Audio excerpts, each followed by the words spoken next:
Hola queridos amigos, ¿cómo andan? Es realmente muy bueno que nos veamos por este medio. Estamos muy contentos de que podemos compartirles un capítulo de El Rey Vados por su palabra del día de hoy. Estamos acabando ya el día de mañana.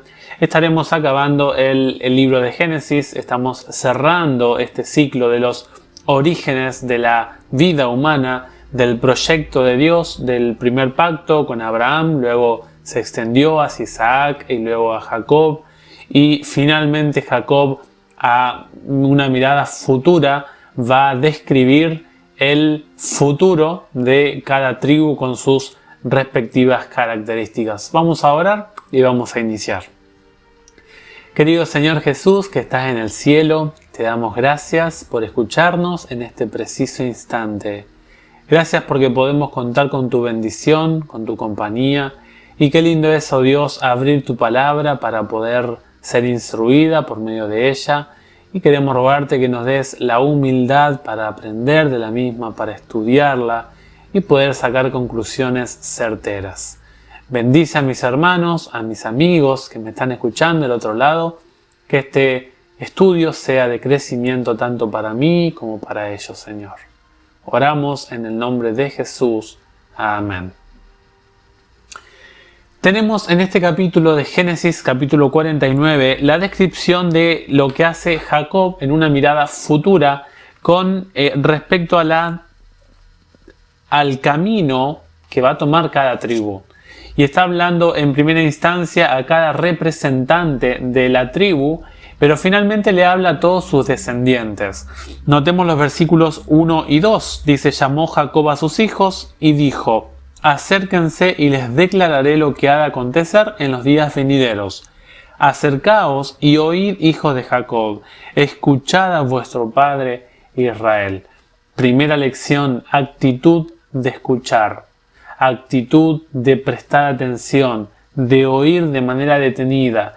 Qué importante y necesario es que los hijos escuchemos las palabras de nuestros padres. Recordemos que aquí Jacob estaba bajo inspiración divina, por lo tanto Jacob estaba hablando por medio del Espíritu Santo y mediante un cántico poético describe a nivel profético lo que va a pasar con cada una de las tribus. En el versículo 3 y 4 está la persona de Rubén. Rubén, allí en Génesis, el capítulo, ustedes lo pueden buscar, luego el capítulo 35, el versículo 22, fornicó con la concubina de Jacob, con Bila, y por eso perdió los derechos y el liderazgo que le otorgaba su primogenitura. Jacob le dijo: tú eres mi primogénito en los días de mi fortaleza, de mi vigor, cuando estaba joven, el primero en dignidad, el primero en poder. Impetuoso. Noten ustedes, esta palabra indica a alguien que es conducido bajo emociones, alguien que se maneja por el orgullo, por la frivolidad. Rubén era alguien que se dejaba impulsar por sus emociones, a tal punto que dice: impetuoso como las aguas, ya no serás el primero. Se le quitará el liderazgo, se le quitará el derecho de la primogenitura y todos los beneficios de la misma. ¿Por qué? Porque dice el versículo 4: por cuanto subiste al lecho de tu padre, entonces te envileciste al subir a mi lecho. El hecho de compartir la concubina con su padre lo descalificó para ser un líder en la descendencia futura de su tribu.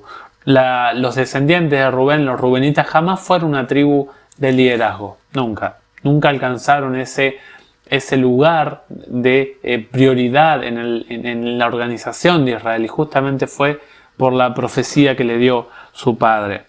Simeón y Leví, en los versículos 5 hasta el 7, habla de la hermandad de estos dos, Simeón y Leví. No eran tan solo hermanos sanguíneos, sino que actuaban de manera en pensamiento y en acción unidos. Y es muy interesante que dice acá: son hermanos. Armas de maldad son sus armas. Recordemos que ellos fueron los que impulsaron el genocidio en Siquem. Y dice la Biblia que en su consejo no entre mi ser, mi vida, ni mi mente ni mi espíritu se junten en su compañía, porque en su furor mataron hombres y en su temeridad desjarretaron toros. La palabra desjarretar es despedazar animales, dejarlos con problema para caminar, para andar. Estos dos hermanos actuaron de manera muy malvada, tanto con personas en Siquem, así también como los animales. Dice, porque en su furor mataron hombres y en su temeridad desjarretaron toros. Maldito sea su furor, que fue fiero, y su ira, que fue dura.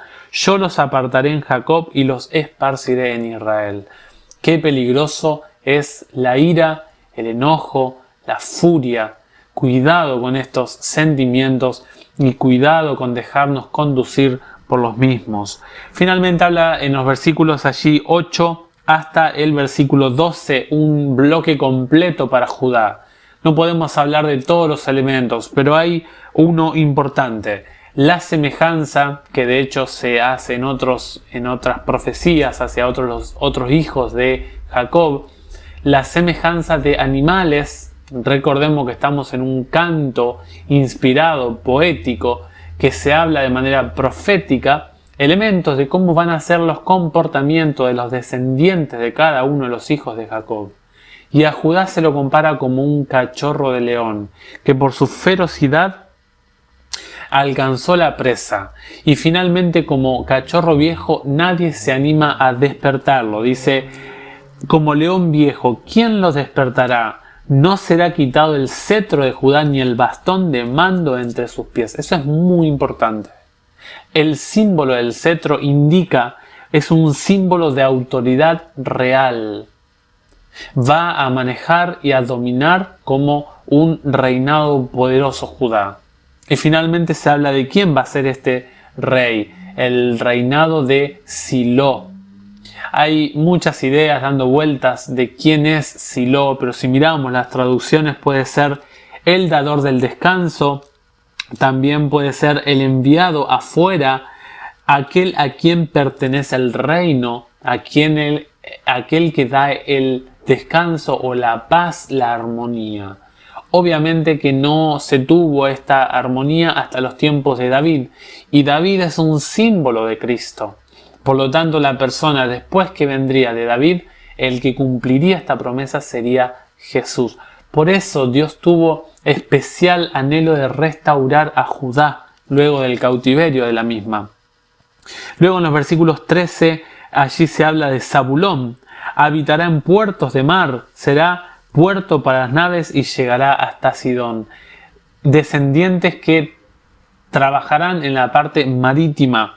Isaacar, asno fuerte que se recuesta entre los apriscos, al ver que el descanso era bueno y la tierra deleitosa, bajó su hombro para llevar carga y sirvió como un esclavo.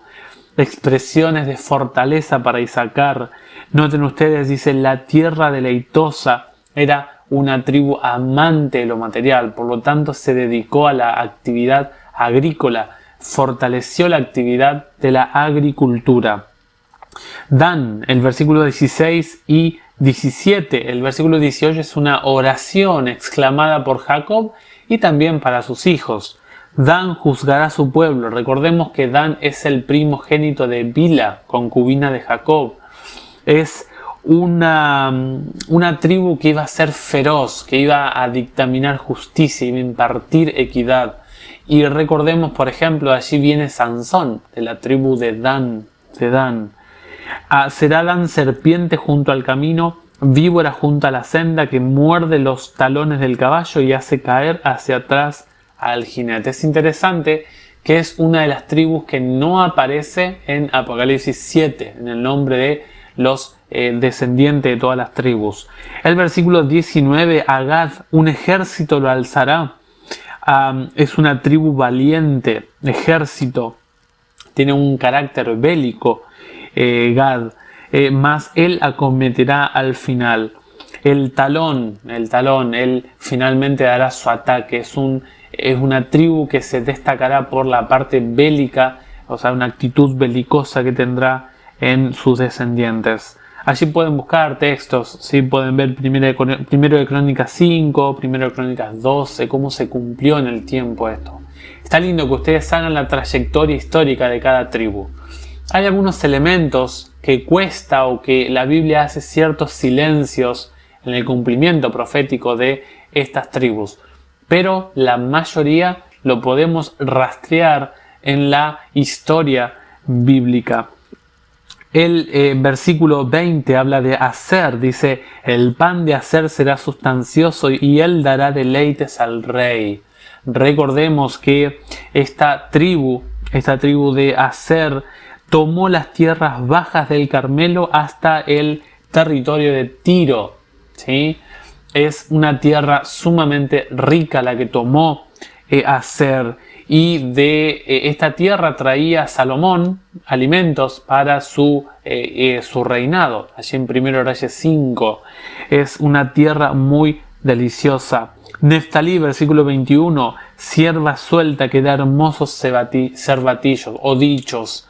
Se ve que Neftalí es una tribu que iba a tener la capacidad de la elocuencia, de la poesía, del crear poemas. Era una tribu especialista en la lengua exquisita de Israel. Rama fructífera es José, allí en el versículo 22 hasta el versículo 26. José era el primogénito de la amada Raquel por Jacob. Por eso Jacob se deleita en hablar de José.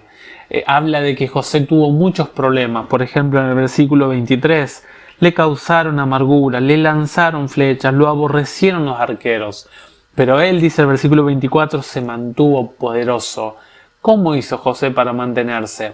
Bueno, en el versículo 24 dice: por las manos del fuerte de Jacob, por el nombre del pastor, la roca de Israel. José fue preso, fue despreciado por sus hermanos, fue tratado como un esclavo. La esposa de Potifar lo trató como alguien que la quiso violar, y José se mantuvo confiando en el fuerte de Jacob, en el nombre del pastor, la roca de Israel. Dice: Dios te ayudará, versículo 25, Él te bendecirá con bendiciones de los cielos de arriba, con las bendiciones del abismo que está abajo, con bendiciones de los pechos y del vientre. Las bendiciones de tu padre fueron mayores que las de mis primogénitos. Hasta el término de los collados eternos será sobre la casa de José, sobre la frente del que fue apartado de entre sus hermanos.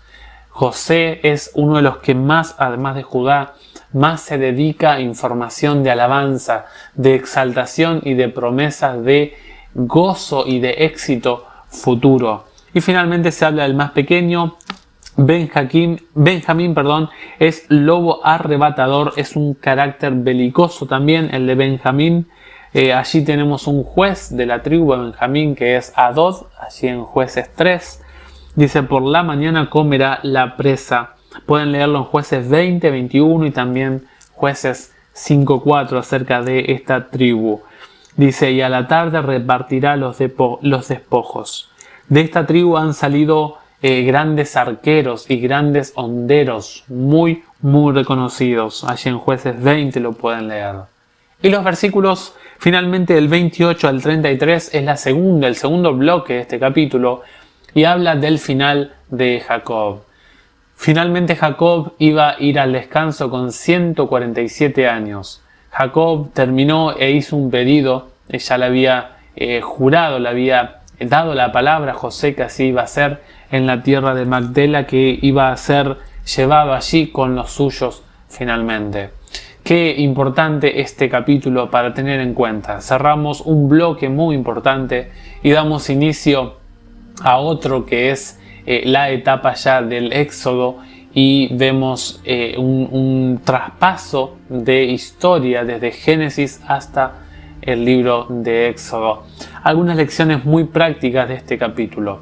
Qué bueno es una actitud de escucha del hijo hacia el padre. El padre que está en el lecho entrega las palabras más importantes. Qué lindo es que los hijos no esperen hasta el lecho de muerte del padre, sino que en vida lo aprovechen y puedan oír sus consejos. Y sobre todo obedecerle y ser cuidadoso en los riesgos que el padre puede indicarle a los hijos. También una lección importantísima: cada líder de las tribus recibió una profecía, una carga de profecía de acuerdo a su manejo de responsabilidad, cómo ellos emplearon las capacidades que Dios le había entregado. Y hay un principio en la vida que la Biblia no deja pasar por alto, y es que todo lo que el hombre sembrare, eso también cosechará. Tú puedes estar haciendo cosas que piensas de que no le haces mal a nadie, pero tarde o temprano eso te vuelve a ti. Y hay algunas personas quizá que van al descanso, que ya no están más con vida en este mundo, que nunca recibieron este castigo o esta consecuencia. Y sabes, el castigo será dado por Dios finalmente. Eso lo dice la Biblia, Gálatas 6, el apóstol Pablo lo fomenta esto de que es el principio de la retribución, o lo que regresa, o como dijo alguien, la vida es un boomerang, la vida te devuelve lo que tú das. Por eso, ten cuidado de las acciones que estás tomando en tu vida personal. Que este capítulo sea de bendición para tu vida, que sea de construcción, especialmente con la carga profética de cada uno de estos mensajes. Y es lindo poder ver cómo esta profecía se fue cumpliendo, o partes de la misma se fueron cumpliendo a lo largo de la historia del pueblo de Israel. Que Dios te bendiga ricamente, que seas muy bendecido en este día, que tengas un feliz jueves. Nos vemos en el siguiente Reavivados, que estamos haciendo así de manera esporádica alguno que podemos hacer, y es con mucho gusto que lo estamos haciendo. Un abrazo grande y recuerda, déjate enseñar por la palabra de Dios. Es el lema de nuestro canal. No dejes que alguien te enseñe si no usa la palabra de Dios. Un abrazo grande y te esperamos en el siguiente videito.